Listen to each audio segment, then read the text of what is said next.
Сізге беймәлім адамдар қоңырау шалды. Өздерін құқық қорғау органдарының, ұлттық қауіпсіздік комитеті және ұлттық банктың қызметкерлері ретінде таныстыра отырып, алаяқтарды ұстау жөніндегі арнайы операциялар туралы хабарлайды. Қырағы болыңыз, бұл алаяқтар. Олар бет әлпетті және дауысты алмастыру үшін жасанды интеллект элементтерін қолдануы және полиция қызметкерлерінің атынан бейне қоңыраулар шалуы мүмкін.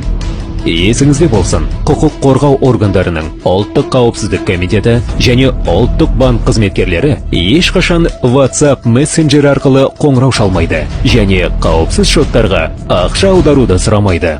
Телефонға қашықтан қол жеткізуге арналған қосымшаларды жүктемеңіз және SMS кодтарды хабарламаңыз.